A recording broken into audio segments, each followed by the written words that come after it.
Michael was always methodical, a man who found solace in order and predictability. Sitting at the polished oak desk in his home office, he tapped his pen against a printed bank statement. The numbers stared back at him like cryptic riddles. A $2,300 charge at a boutique he'd never heard of. $4,800 at a luxury spa. A transaction labeled Cielo Dinners for an amount that could fund a week-long vacation. He frowned. It wasn't like Laura to be careless, at least not with money. She prided herself on her immaculate taste, but this was different. These expenses weren't investments in their home or shared luxuries. They whispered of indulgences he wasn't a part of, secrets nestled in swipes of a platinum card. The first seed of doubt had been planted weeks ago when Michael noticed her new handbag, a piece so exclusive it required an appointment just to view. When he asked about it, she waved it off as a gift. Now, as he reviewed their account, it became clear someone else had been doing the gifting. He opened his laptop and began cross-referencing. Hotel bookings, dinner receipts, boutique invoices, all under her name, but places he'd never been with her. A tightening in his chest warned him that this was no coincidence. Taking a deep breath, Michael printed the evidence. The cold, logical part of him was already planning his next steps. Trust had been his foundation, and now it was cracking. The question wasn't if Laura was hiding something, it was what, and for how long. The silence in the house was deafening. As Michael sat surrounded by receipts and statements, the glow of his laptop casting sharp shadows on his face. His meticulous nature had turned the clutter of financial evidence into a web of connections. He followed the trail like an investigator piecing together a case, and the picture it painted chilled him. Laura had been spending recklessly, and the locations were telling. Cielo Dinners wasn't just a restaurant, it was one of the city's most exclusive establishments, the kind of place that required more than just money to secure a table. The boutiques, known for tailoring to a clientele that valued discretion as much as quality. And then there were the hotel charges, multiple bookings at upscale locations downtown, always during weeks when she'd claimed to be attending charity meetings. He noted the patterns. Every charge seemed to coincide with the weeks when she was busiest, her excuses polished and rehearsed. "The committee is swamped," she'd say with an exasperated smile. "We are finalizing the gala details." Michael had admired her dedication then, never questioning why these events left her with little energy to spend time with him. One receipt caught his attention, a purchase from a high-end jeweler. He clicked through his online banking to find the corresponding entry, $12,000. His heart sank further as he recalled the last gift she'd given him, a pair of socks, bought in haste after forgetting his birthday. It wasn't just the money, though the sum was staggering. It was the intent behind the spending. These weren't purchases for their home, their family, or even herself. They spoke of an existence he wasn't part of, a lifestyle she shared with someone else. Michael typed a name into his search bar. Richard Calloway. The name had come up during a casual conversation at a cocktail party weeks ago. Laura had mentioned him briefly, brushing off his inquiries with a laugh. Just a friend from the committee, she'd said, her tone too light. Now, armed with what he suspected, Michael's mind replayed the moment, the slight blush on her cheeks, the way her eyes darted away. Richard Calloway was a name he'd heard in other circles, a man known for his wealth and charm, his reputation preceding him as the kind of person who could make problems disappear, with enough money, of course. A quick search confirmed Michael's suspicions. Richard was a regular at Cielo Dinners, his social media scattered with photos of its dimly lit ambience. Michael leaned back in his chair, the weight of realization pressing down on him. His wife wasn't just spending their shared money frivolously. She was funneling it into an affair, funding a life of luxury for herself and a man who had everything but scruples. The irony stung. Michael, a man who prided himself on financial discipline, had been blind to the most critical deficit in his life: trust. As he stared at the printed receipts fanned across his desk, anger began to replace the sinking dread. Laura's betrayal wasn't just a blow to his heart, it was an insult to his intelligence. The evidence was damning, but Michael wasn't ready to act just yet. He needed more than proof of her financial indiscretions. He needed to catch them in the act.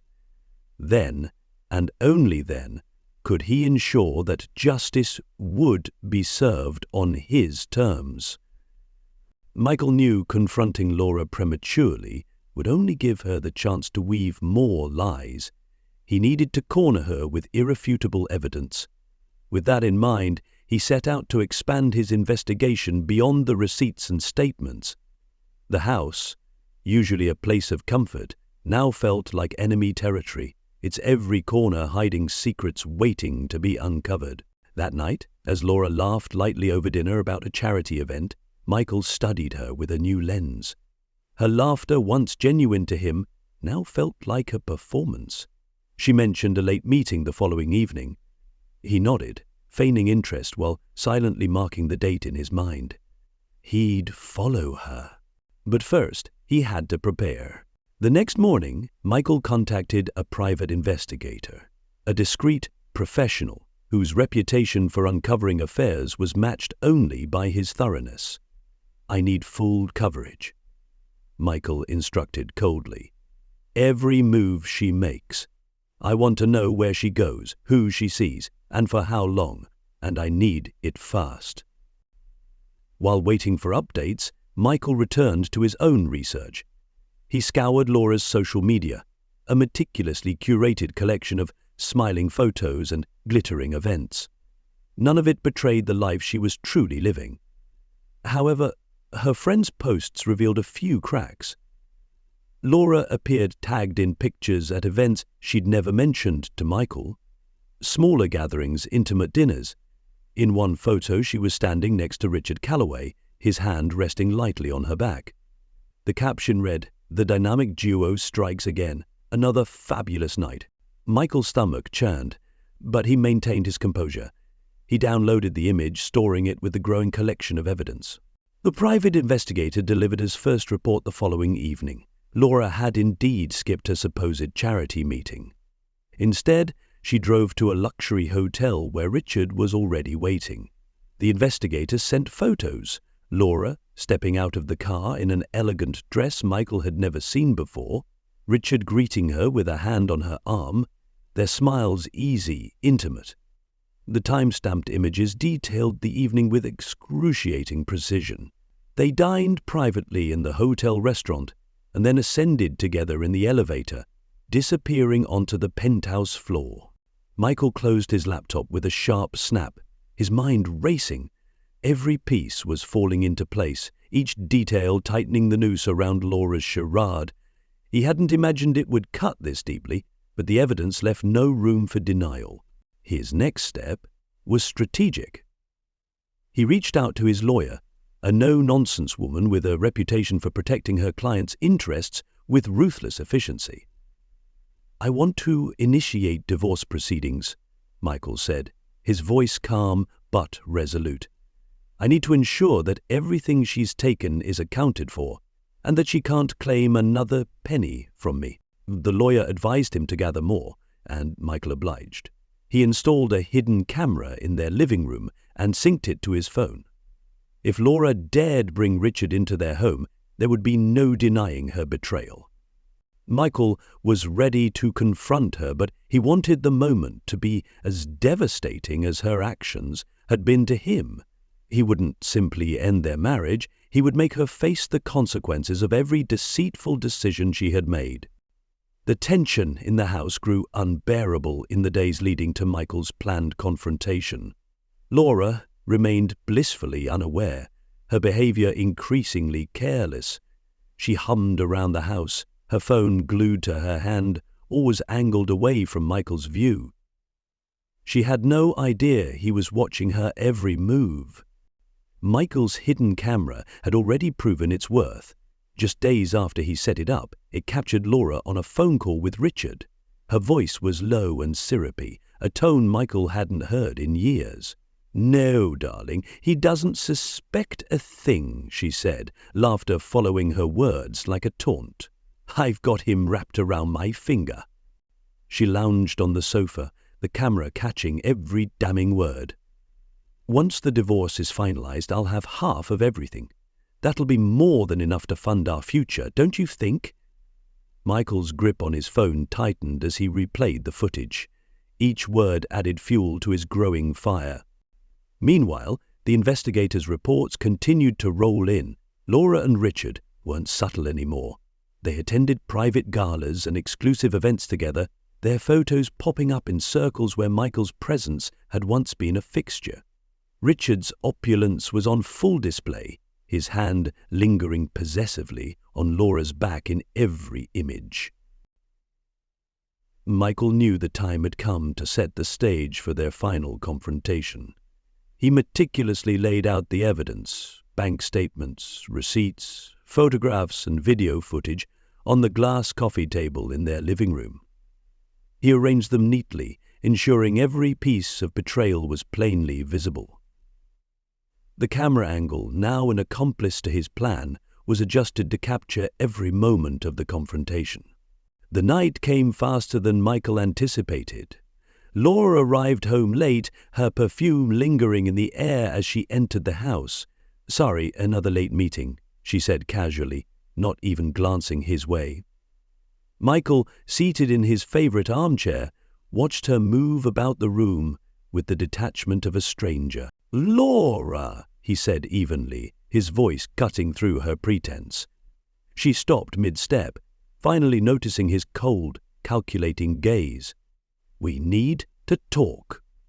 Laura froze, her expression flickering between confusion and annoyance.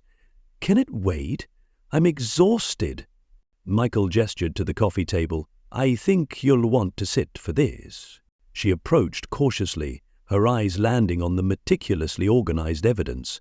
Her face paled, the color draining from her cheeks as she scanned the damning proof of her deceit. "What is this?" she whispered, her voice trembling. "It's your life," Michael said coldly. "Or at least the part you thought I wouldn't notice, the spending, the lies, the affair." He leaned forward, his voice sharp. "Did you really think I wouldn't find out?"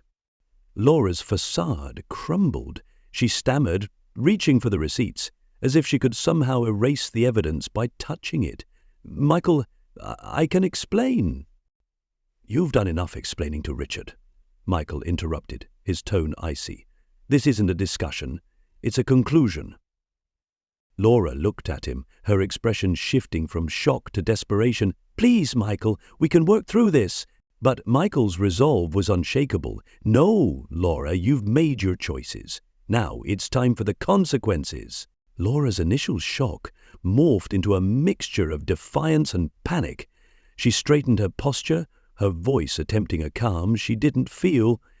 "Michael, you're being dramatic."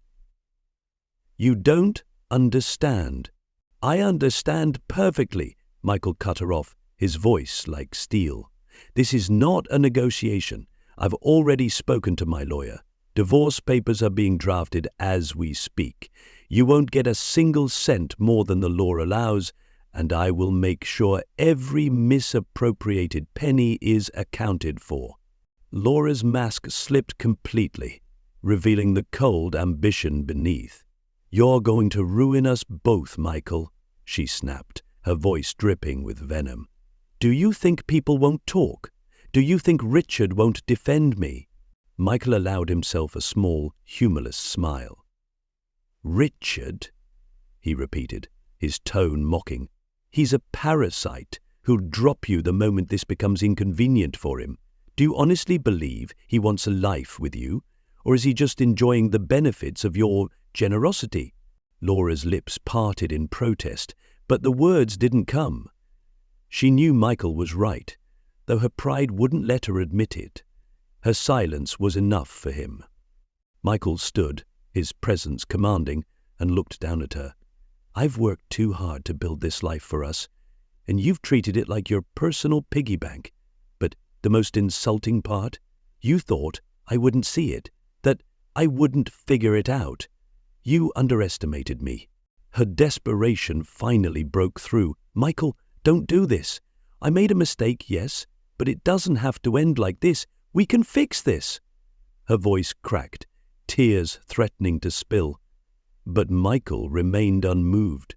"This isn't a mistake, Laura," he replied coldly. "Mistakes are accidents. This was intentional, calculated. You didn't just betray me, you betrayed everything we built together." He turned and retrieved the manila folder that contained copies of the evidence. He tossed it onto the coffee table with a thud. "These are for you. I've made sure there's enough documentation to make the court's job easy. My lawyer will contact you in the morning." As he walked toward the door, Laura's tone shifted again, desperation giving way to anger. "You think you're so noble, don't you? So perfect. But you're just a cold, controlling man who values money more than people." Michael stopped at the doorway, his hand on the frame. Without looking back, he said, "I valued loyalty, Laura. You should have too." He left the room, the click of the front door reverberating through the house like the closing of a chapter. Outside, the cool night air hit his face, a sharp contrast to the heat of the confrontation. For the first time in weeks, Michael felt a sense of clarity, even peace. He wasn't a man consumed by revenge, but one reclaiming control of his life. As he walked to his car, the possibilities of a new beginning stretched before him. Behind him, in the house filled with echoes of her choices, Laura was left to face the consequences alone.